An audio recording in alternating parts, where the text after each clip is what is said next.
This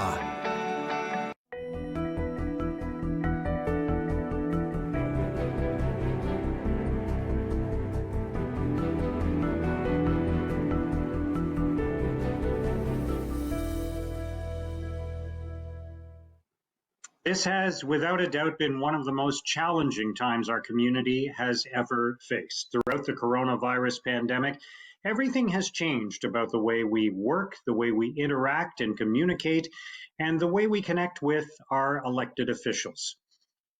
There have been a lot of big decisions that City Council has faced over the last few months and will continue to face in the months ahead. So we wanted to provide an opportunity for your elected officials to connect directly with you and for you to hear from them. Welcome to Ward Updates, a series of one-on-one conversations with Ottawa City Councillors about a wide range of topics, including the city's response to the pandemic, the stories of people throughout our community who have been rising to the occasion and acting as heroes, supporting each other during this difficult time. And also some discussion around some of the big issues City Council faces going into the fall. Our guest today is Keith Eglai, the City Councillor for Ward 9, Knoxdale-Merivale. Welcome to you. Hi, how are you? I'm good. How are you? And how have you and your team and your family been coping and adapting to this unusual set of circumstances? Well, as you can tell from my backdrop, I'm talking to you from my dining room. That's been one of the adjustments. My wife works out of the living room, and starting in a couple weeks, two of my kids are going to be doing Algonquin out of the basement. So certainly is an adjustment. COVID has changed a lot for a lot of people in the city. I think that's certainly an understatement. In my role as chair of the Board of Health, it's a subject that I've talked about pretty much every day since late winter, early spring. Meetings with Dr. Etches, meeting with Tony DeMonte in charge of our service, the mayor. It's been essentially a daily event, in addition to carrying on the normal duties of a ward councillor. So let's talk about that. From the perspective of your role as chair of Ottawa Public Health, how do you view this pandemic and the city's response to it? What are some of the lessons arising from that? Well, again, I'm obviously a little biased and quite immersed in the subject, but I think our city collectively has really risen to the occasion. This is, we keep saying this is unprecedented, but it certainly is.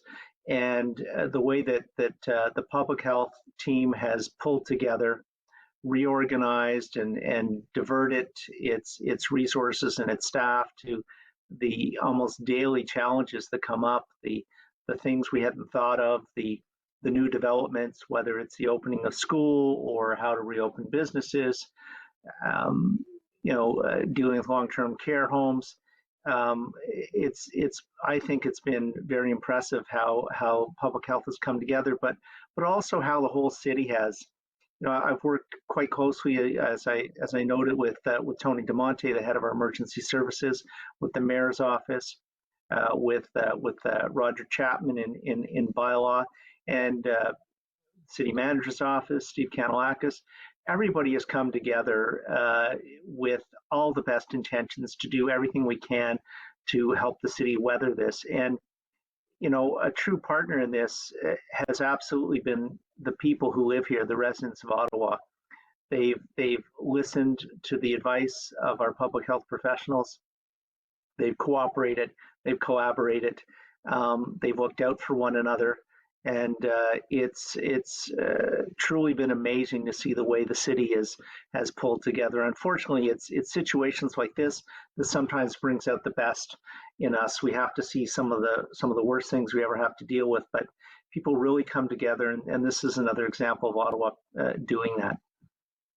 No question about that, but at the same time, we also have to be introspective, and we have to assess the performance of and the response, and we have to learn from it. Even if it is the best that we could have done under the circumstances, there are always takeaways. So what are you starting to develop as themes arising from this crisis in terms of how the city can respond to these kinds of challenges in the future? Sure. So, I mean, one of the things that we learned, I think, has been around communication. We have a very diverse city, um, and we need to reach out to all of our various communities. And we need to reach out to them in ways that is recognizable to them, whether it's as a result of age or gender or ethnic or cultural background. So I think we learned that we have to be quite flexible and creative in terms of how we get the message out, whether that's different messaging for different age groups, whether it's messaging in a variety of different languages.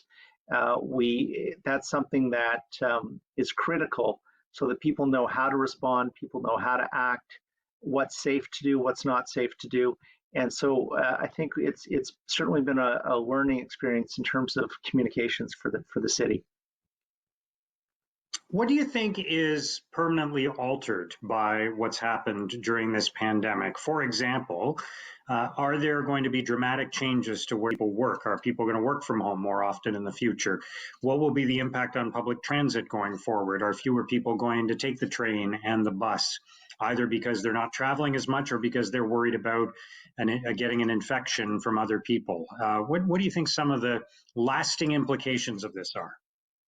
Sure. I mean, there's difference of opinion on this, but this came up as we were discussing the urban boundary expansion in the city. And one of the points that I made with staff, and I brought forward a discussion point at committee and council, was that I think we have to keep our eye on the opportunities that this is going to open up, because I think people are going to continue to work from home. Not everybody, but I think when you see companies like Shopify signaling to their employees that that's our way forward and it's okay, then we have to look at all those office buildings in the core. We have to look at all those parking lots, and we have to coordinate that in terms of the housing crisis that we're having in the city. I think there are opportunities there to repurpose some of these properties, to work with developers and landowners to say, you're not a commercial building anymore. The market's not there for you to be a commercial building anymore. What can we do? How can we work with you to turn this into an opportunity to create more affordable and more diverse living spaces within the city? So I think I'm in the camp that thinks that the way we work has changed fundamentally.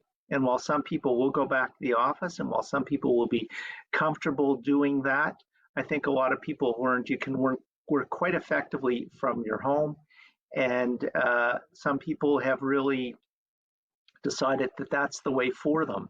Some businesses have decided that that's the way for them. So I think that is a permanent change that we're going to see.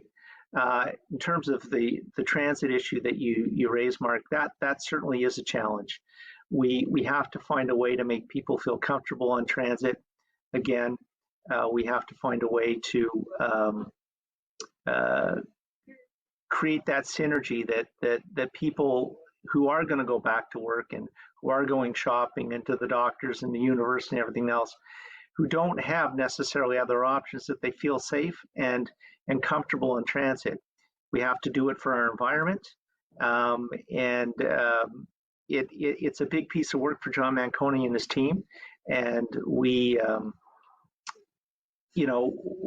to focus on that going forward, because again, some people simply can't afford to get around town in other ways. Some people don't want to get around town in other ways because they do have concerns around the environment and the impact of owning a car and driving to and from work every day, or school, or wherever you're headed. So that, I don't know what the answer to that is at this point, but it certainly it can be pinpointed as a significant challenge for the city, and the one that we have to look at from a whole variety of different perspectives.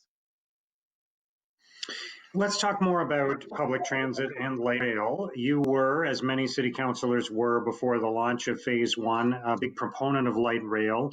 It has not gone well, to say the least, in the first year. And in some ways, the pandemic has taken some of the pressure off the system while some of the issues have been sorted out. What lessons do you take away from what happened with light rail? The fact that it was delivered late, and the fact that even after it was launched, there were so many problems. Well, you're not wrong. This is not the package we thought we were going to open up. This isn't what we thought we were buying. And so I hopefully what we've learned from that is that we have to be more hands-on on phase 2 and phase 3 and so on. That doesn't mean that the people sitting around the council table are going to design the system. We're going to run the system. We're not engineers. We're not transit specialists, but we have to build a better bridge with whatever company consortium is putting the product out there. We have to make them understand from the get-go that we want to get and we need to get the product that we paid for.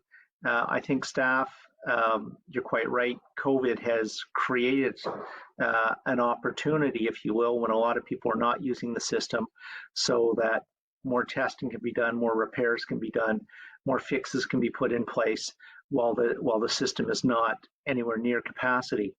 But I'm still a proponent of light rail. I think it's important for the growth of our city. I think it's important, as I said earlier, for the environment in our city. And so I'm still a booster for light rail. We need to get it right. And again, I think one of the ways to do that is a bit more hands-on. Again, not in terms of design and what have you, but in terms of more robust communications earlier on from the very beginning between the city and whichever proponent is building whichever phase we're engaged in. We have to keep those. We have to need to know when problems are coming down the pipe. I can assure you that the companies that work together to put light rail in, I can't imagine they're any happier with the situation. From a reputation perspective, and when they're out in the marketplace, they're selling their services, they want to be known as companies that can get the job done.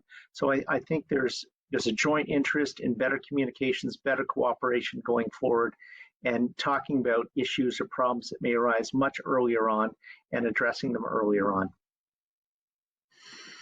I suppose that's the case, but wasn't that joint interest there before? I mean, wasn't there a risk of reputational damage based on all the things that have actually happened in the last year? That didn't seem to be an incentive to stop those things from happening, nor were the financial consequences, obviously.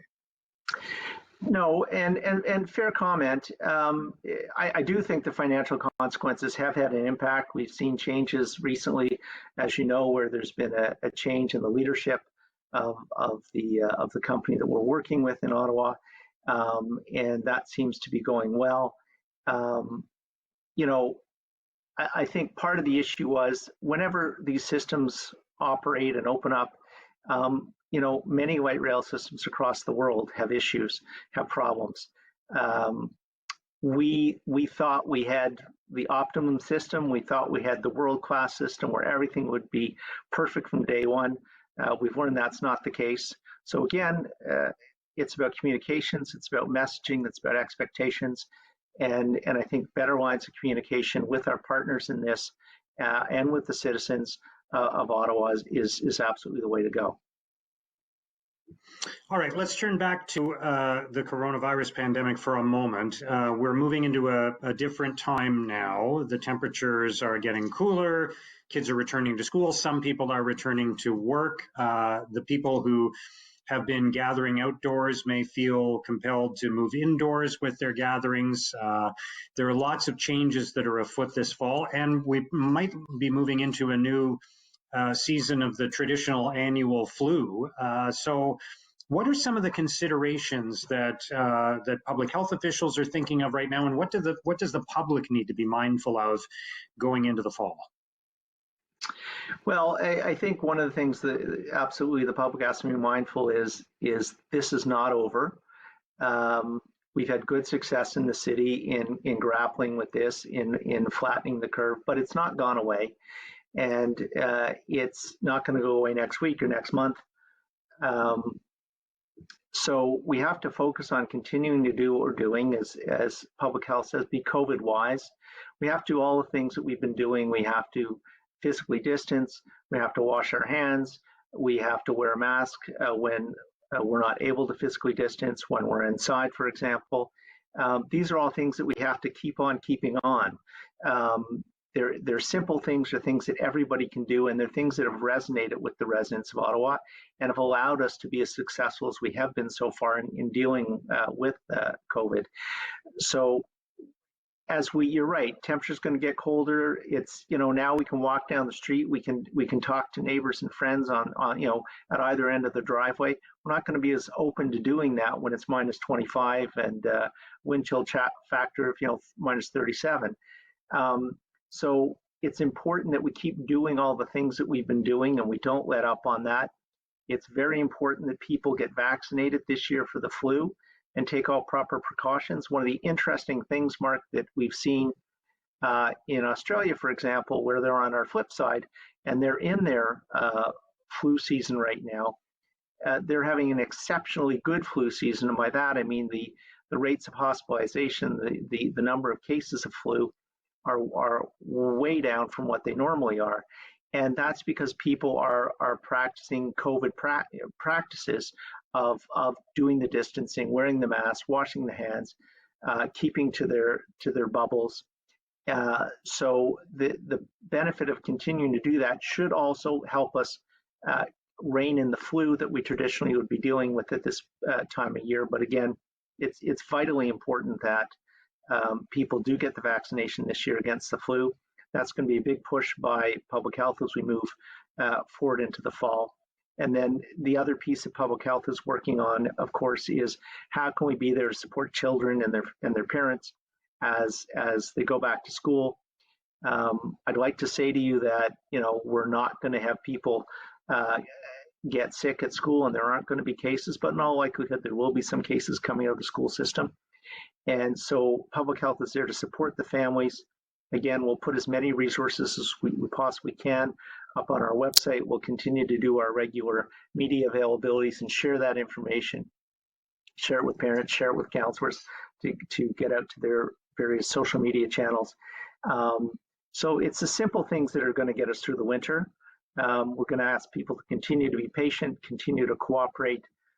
And again, I can't thank the people in Ottawa enough for how they've responded to this crisis, and they have listened to the advice of our medical professionals, and we've seen the benefit of that, and I'm very hopeful that people will continue to follow that advice and get us through the winter. As I mentioned, it's been an unusual time, obviously, particularly around how members of the community communicate with their elected officials. So this is an opportunity for you maybe to give an update on some of your priorities for Knoxdale-Merivale Ward. Could you just give us a sense of what you're working on and what some of the key issues are going forward? Sure, thank you for that. And we've been continuing to meet with our community associations, for example, much like we're doing here, Mark, on Zoom or with Teams, on Microsoft, and sharing as much information as we can through our social media channels. But it's been a challenge because, of course, you can't have large community meetings, for example, about developments that might be occurring and that sort of thing. So some of the positive things that have happened in the ward over the last few months is we've had some major work done at a number of our parks, either refreshing them or putting in additional amenities like splash pads. We're putting in splash pads at Charing Park and at Banner Park, which is actually not Banner Park anymore. We recently renamed the park after George Brancato, of course, famous Rough Rider coach that brought the Grey Cup to Ottawa. And that was something the community was very much behind. We renamed the football field at the Sportsplex after Sandy Ruxtall, who was a fixture in amateur sport and football in the city for youth for the last 30 odd years. Just a very inspiring individual who passed away a number of years ago, and again, very well received by the community. In terms of issues that are impacting the ward, we're talking about what the wards might look like going into the next election. And I want to thank my community for the feedback I've received from them and the good work the community associations have done in providing me with background on where they would like to see things go as we have our discussions around ward boundaries and what changes may come from there. So there are a lot of things happening in that regard. Some of the challenges that we still face, the city is in the midst of a legal matter around a motel on Prince of Wales, which has become a magnet, unfortunately, for criminal behavior, drug use, and that's something which is going to be going to court this fall, and something which a number of my communities are very impacted by and are very concerned about the results, and the city is attempting to have the location shuttered and shut down to deal with the problem, because we've sent police, we've sent paramedics, bylaw, and at some point the drain on the resources comes a point where we have to try something different. So this is a legal application that's only been tried a couple of times in the province before, and that will be going forward in the fall. And I know a lot of people in my community are concerned about how that's going to roll out and what the result will be. So those are some of the things that we're working on. All right, I want to talk about the city budget because that's coming up this fall as well. And of course, because of the pandemic, there are significant pressures on the city's finances. Transit fares are way down, obviously.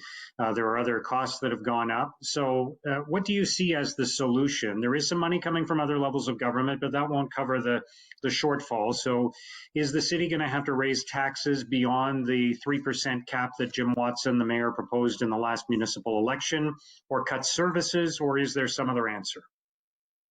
So yeah, no, that's an excellent question, and it's going to be a significant challenge. I mean, at public health alone, we're looking at a deficit of anywhere from $8 to $12 million this year, depending on how the fall goes, in terms of whether we see spikes in COVID and how the flu season goes. And you're quite right, our revenues for transit are way down. On the flip side of that, of course, we have a lot of residents who have not been fortunate enough to be able to work from home, or their businesses have slowed down or closed down. So we know that people are hurting as well financially and don't want to take a further increase in taxes. So we've tasked our city manager with looking at the city writ large, trying to find where some of those efficiencies might be. But again, keeping in mind that we have to continue to provide all those core services. One of the things that they're looking at as well is the state of our reserves, whether reserve funds could be used to bolster us through this year. And of course, the mayor, and on behalf of council, continues to lobby the other levels of government. And with some significant success, there have been some announcements about monies coming from other levels of government to assist. And we're hoping that there will be further announcements in that regard. So I think we're going to do everything we can, Mark, to not put a further financial burden on the residents of Ottawa, if that can be achieved. And again, we'll do that, I think, through lobbying the other levels of government, looking at our reserves, which of course will have to be built back up, but reserves are there for a reason. They're there to get us through these tough times. So those are the sorts of things that we're looking at now. I want to talk about policing in Ottawa. What is your perspective on the discussion that has evolved around defunding the police and reallocating resources to mental health services and other social services rather than have the police respond with law enforcement in situations where it may be a mental health issue? This arises, of course, out of a much broader discussion, but so I'm talking about one aspect of it. There's also the issue of systemic racism. So what are your thoughts on all of that? Is there a different approach to law enforcement that we need to take going forward? I do think we need to take a hard look at how we do policing in the city. I don't think anybody really wants to defund in the sense of taking all the money away from police services. But I think what people really want is police to be done in a different way, and that the end is not always more boots on the ground and the traditional we think of policing. So there are models in various cities across North America and Europe where they do partner up. You may have a police officer and a social worker or a mental health worker, crisis intervention professional involved, as opposed to just having police officers. And I think in Chief Slowly, there's a willing partner to have those discussions, to look at how policing can be done differently. I think we need more of a focus on community policing. We moved away from that in recent years. That was not something that I was supportive of, moving away from the community policing model, and I know a lot of my colleagues weren't as well. It's something that the police administration wanted to try and went forward with. I think they've realized that what they were trying to do didn't really work, and they're moving back towards a more of a community policing model. And I think that's critical. If you can build those lines of communication, if you can put a face on policing as opposed to a squad car, then you will have that connection with the community. It will work better. People will be more prepared to report things, will be more prepared to work with the police to address problems earlier on. So I think the fix is in how we do policing, and I think there has to be partnerships between the police and other types of professionals going forward to make that work. And again, it's early days, but I think Chief Slowly recognizes that and is prepared to have those discussions. And I look forward to the return of my colleague, Councillor Deans, to once again take over as chair of the Police Services Board for her perspective on this issue and suggestions and options she might have to put on the table. So I think the discussion is very much a live one, and I think there's a lot of interest in getting at this issue and doing it differently. All right.